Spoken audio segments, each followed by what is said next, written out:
Okay, so the next topic talks about the three domains of life.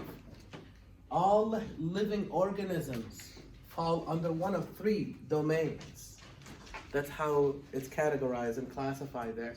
And even extinct organisms, or even organisms that will eventually find that we're not aware exists today, fall under one of three domains. Everything on land, in our oceans, in the air, falls into one of these three domains. And the domains are bacteria, archaea, and please be careful, it's called eukarya. The name of the domain is eukarya, but what type of cells does it have? Eukaryotic cells. Are we catching that? The name of the domain is eukarya, which has eukaryotic cells. I did not say that the name of the domain is eukaryotic. So this would be equivalent to me saying, what's your name? And you say, human. What? I don't get it. Your name is whatever, Mike, but you are human. So the name is eukarya, which is made up of eukaryotic cells. Watch out, please. I am so picky on that. If I ask you, name the three domains, and you write bacteria, archaea, and eukaryotic, I will mark you wrong, because that's not the name of the domain. So, we talked about this before. All bacteria fit here, or belong here. All archaea belong here. And all eukaryotic organisms belong here, eukarya. Which one are you? Eukarya. Which one is bacteria? Obviously. Which one is archaea? Obviously. But then when I say which one is prokaryotic? And archaea. Very good. Which one is eukaryotic? Eukarya. See how we're doing it? Yeah. Which one is only unicellular? Very good. Which one has some unicellular but some multicellular? Which one is only microscopic? Which one is some are microscopic and some are not? Are we catching it? It's reinforcing what we already talked about. So, there's a field in biology called taxonomy. Taxonomy that focuses on, taxonomy focuses on naming these organisms and classifying them and so forth. Taxonomy. Yeah. The field of science here, and they name these organisms, they classify them, and they try to figure out their relationships to each other, interrelationships, and so forth, to fit them in what's called the tree of life. So, part of that is naming these organisms using this scheme here: domain, kingdom, phylum, class, order, family, genus, species. So, for humans, we have all these set of names until we get to the end. We're called Homo sapien. So the genus name for humans is Homo, and the species name is Sapien. But for this fox, this red fox, is Vulpes vulpes. The genus name happens to be the same name as the species. So what they write over here is the genus followed by the species name. And that's called binomial nomenclature. Binomial nomenclature. Which means a name made up of two names. Binomial, two names. Naming using two names. Binomial nomenclature. And the two names are made up of the genus and the species. So like Homo sapien. Homo is your genus name. Sapien is your species name. And no other organism is Homo sapien except us, humans. Same thing with this red fox. Only the red fox will be called vulpus vulpus. That's it. So they become unique names. All right, but there are rules. Listen, there are rules to even writing this name. Notice that the only capital letter is the first letter of the genus. Write it down. The only capital letter is the first letter of the genus. That's it. All other letters are lowercase letters, including the first letter of the species, because we get in the habit of capitalizing both our first and last name. I understand, but not here. In writing the genus and the species names, only the first letter of the genus name is a capital letter. All the other letters are lowercase, and then there's a space between the genus and the species names, of course. And all letters are italicized. They're all in italics. So some students on the exam, they tell me, I can't tell if this is italicized or not. When I ask them a question on it, well, compare this S with this S. You know most of your exam is not going to be italicized, right? I mean, I'd be crazy to do that. Most of your exam, 99.99% of your exam, is not going to be in italics. So if you want to know if this S is italicized or not, compare it to another S somewhere else in the exam. Preferably not the same question. Some other question that has nothing to do with naming. It's not going to be italicized. And then take a look at, oh yeah, they're different. Then it's italicized. But, I have to say that. Because some students come to me on the exam and ask me, is this italicized? I go, oh, that's part of the question. I'm sorry, I can't help you with that. I won't be able to help you on the exam. So practice that. If you get a question about this, I'm going to ask you, for example, is this written correctly? Well, italicizing is part of it. So you have to make a call, is this italicized or not? So these are the rules. Both names, genus, species, they're separated by a space. Only the first letter is capitalized of the genus. All other letters are lowercase, and they're all italicized. So what if you can't italicize? Then the other option is to underline. So write that down. It's either italicizing or, the key word is the word or, underlining, but not both. You cannot italicize and underline. No, it's either or. So usually we underline when we're handwriting it, because it's very difficult to italicize handwriting.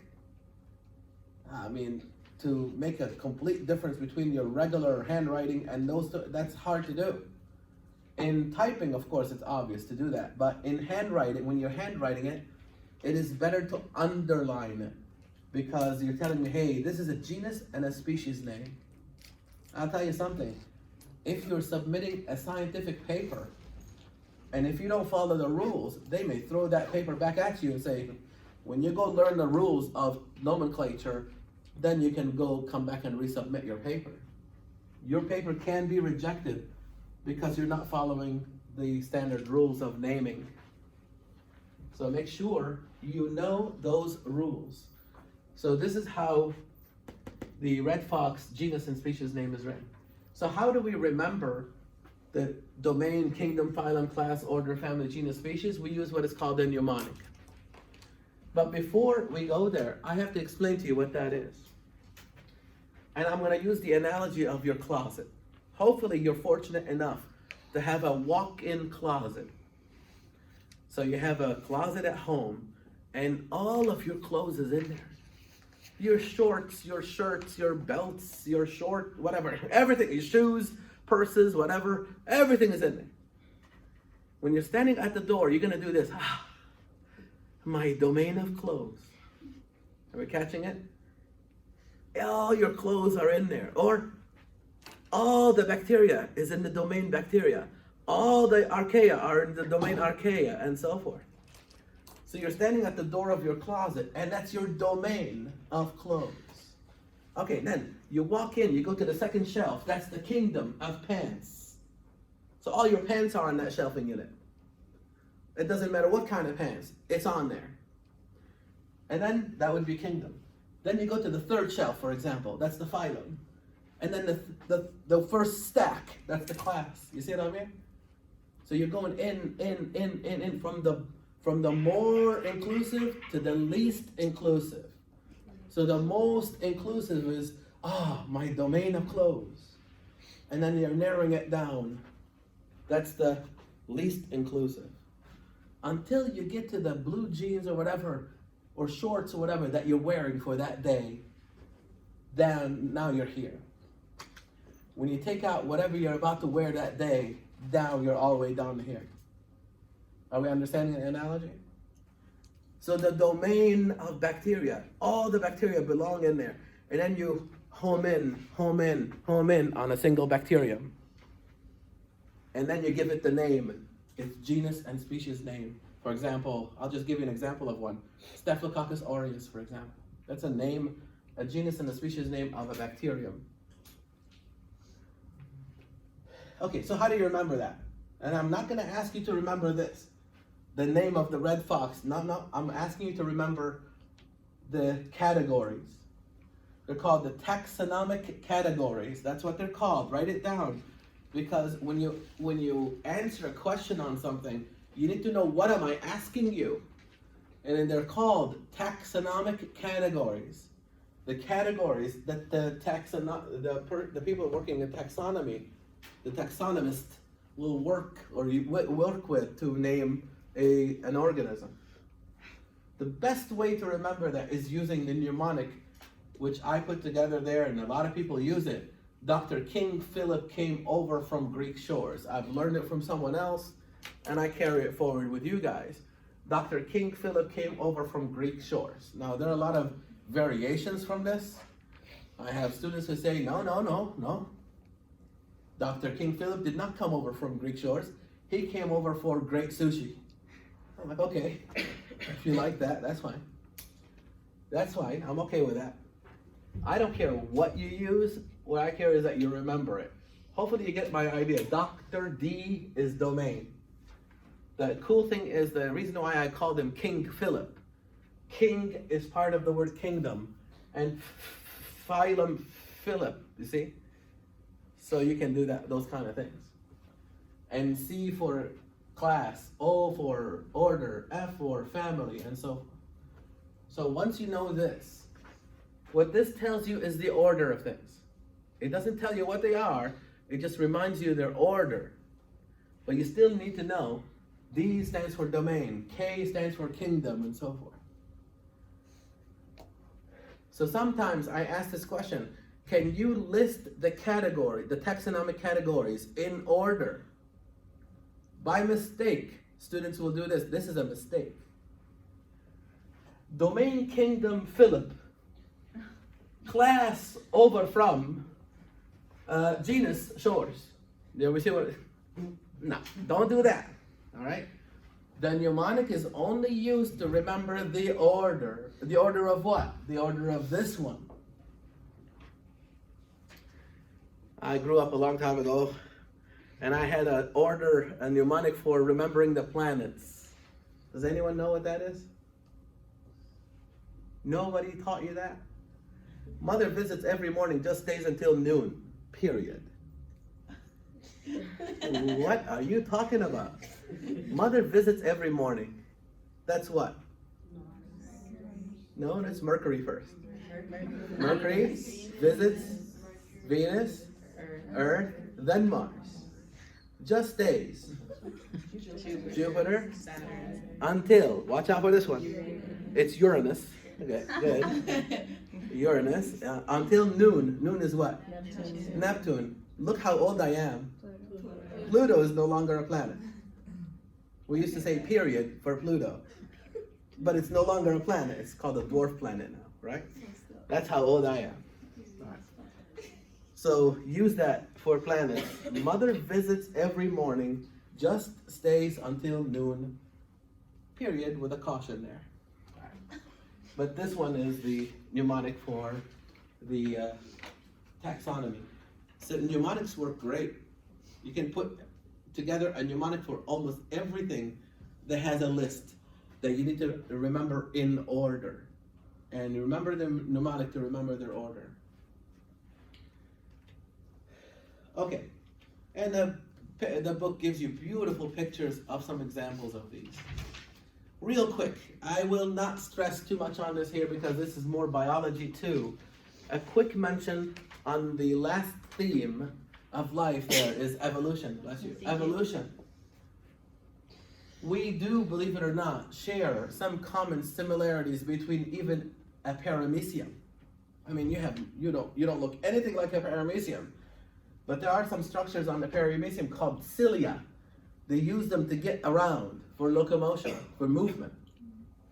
We also have cilia in our trachea.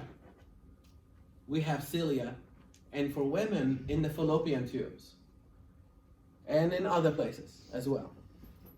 The fallopian tube cilia is designed to do this, to move the egg. So when the female ovulates the egg, the female will ovulate the egg in the fallopian tube, and the cilia will move the egg this way, towards the uterus. So it's similar to you, for example, your son has, whatever, a boat in the pool. If you have a pool, there's a boat, and it's all the way over there, and I can't reach it. So I'm gonna get on my knees and create a current with my hand, with my arm, go like this. That's the cilia. And then watch the boat. It's gonna eventually follow the current and reach you. So this is what's happening. The cilia is creating a current in the fallopian tube, so the egg follows that. So we use cilia in our trachea, in the female fallopian tube, and in other places. Paramecium uses them. A whole bunch of other organisms use them. But we don't look anything like paramecium.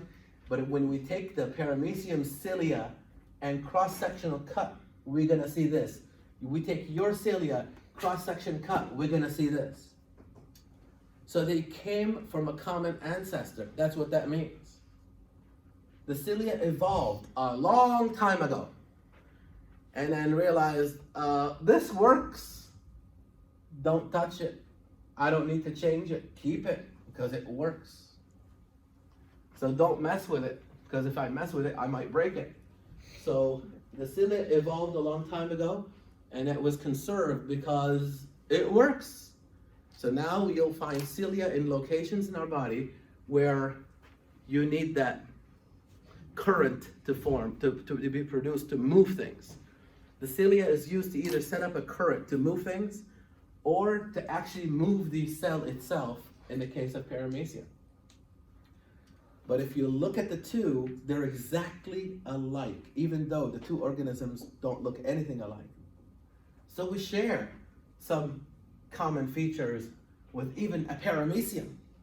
It's amazing. This basically sets up the discussion on evolution and natural selection.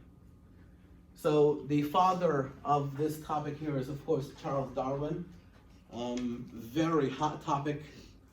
A lot of debates on this, of course, as if you probably heard. But he wrote the book titled Origin of Species, The Origin of Species, a long time ago.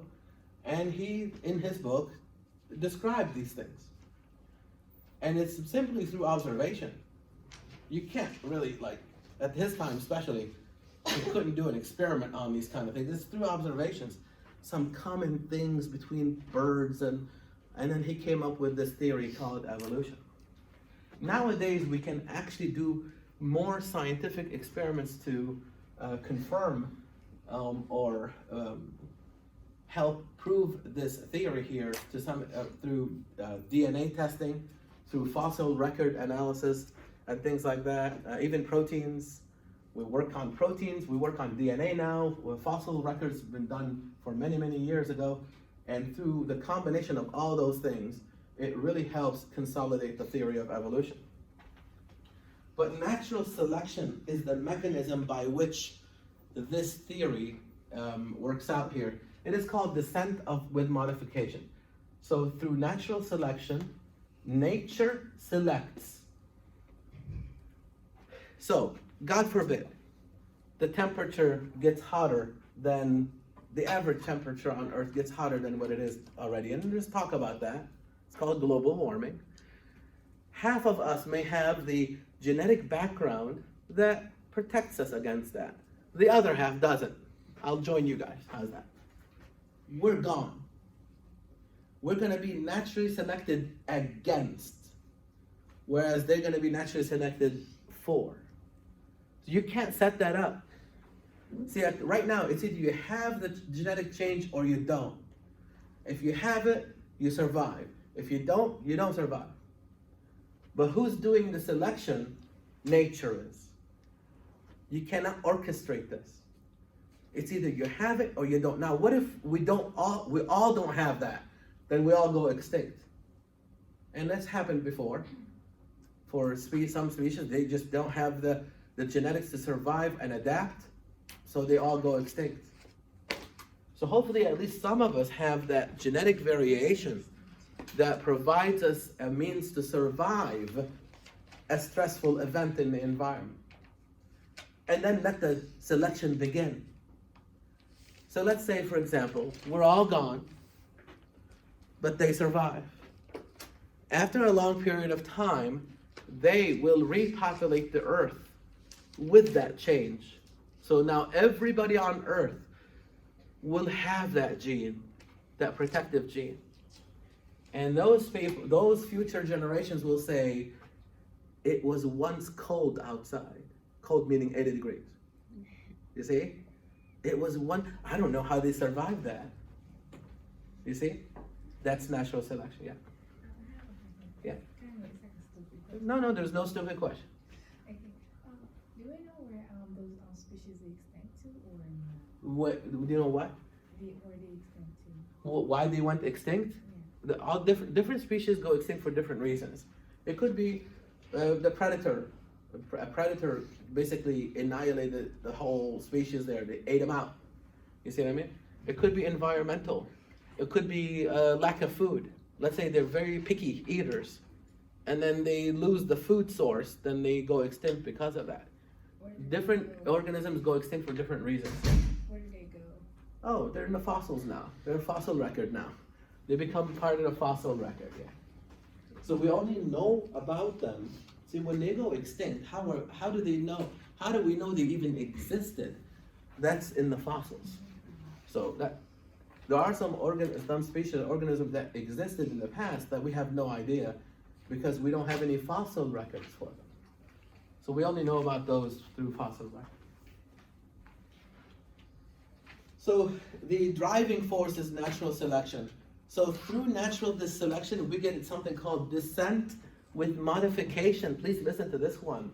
And that basically will do it for evolution here. This is actually part of Darwin's work. He noticed that the finches have different beak sizes.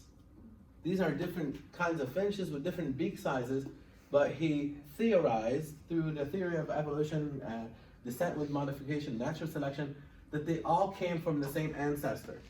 I mean, they don't look alike, but he theorized that they all came from the same ancestor. Now watch this. Descent is this. Going this way is descent. Modification is this. The changes. Descent with modification. That means as time goes by, new varieties arise. And over a long period of time, you're going to have variation. Finches with different beak sizes. Descent with modification. And it all has to do with genetic mutation. The underlying thing here that natural selection works with is genetic variation, is genetic mutation. What I just told you here today is that these group of students have a change in their DNA that you guys don't have. This change allows them to survive a hot temperature. You don't. That's a random event. They just happen to have a genetic mutation that protects them against hot weather versus you guys. That's just an example. Well, the same thing with this one, but the difference here is that the effect is on beak size. So this bird here can take a very tiny small seed and between its beak and break it to eat it. But this one can't. The beak is too big to hold a little tiny seed, but it can take a bigger one. So it depends on where they end up living. This bird ends up living in an area where the abundant source of food is, for example, a huge seed that only provides a big beak to break it. You have to have a big beak to break that. So only this bird will survive in that environment. Where this bird is living, most of the seeds are tiny. So this bird survives there, this one cannot. And it's all about survival. It's all about the food source. All right, so the bigger beak, most likely they're able to break things, bigger things. Because they have big beaks, they live in areas that have those kind of things, whereas the smaller ones tend to live in areas where small, tiny seeds maybe, and that's the whole difference here. Or worms and things like that, insect eater. So this one prefers to eat insects, and this one does too. The longer beaks allows them to dig deeper, you see, than the shorter beaks. So this guy here might probably live in an area where the insects are almost on the surface, where these guys are more deeper in. So you adapt to your environment, and if you can, you get to survive. And your descendants get to survive and carry on that trait. If you can't, you're done. And it is natural selection. That's as far as I'm gonna go with evolution here. All right. Questions? So that's the take-home message. Charles Darwin is the father of this field here. He put it together. It is evolution. If you have DNA, you have the tools to adapt and evolve, and all organisms are able to do that. That's a common theme. And the mechanism is natural selection. Nature does the selection, but you have to have the mutation first. So the mutation comes first, then the selection happens. You cannot orchestrate this. It is nature who does it. Nature is the one that selects. And over time, what happens is descent with modification. That means over time, the ancestral organism here will end up producing multiple organisms that may share some things, but may also have things that are unique to each one of them through natural selection. It all depends on the environment that they live in. All right, that covers that.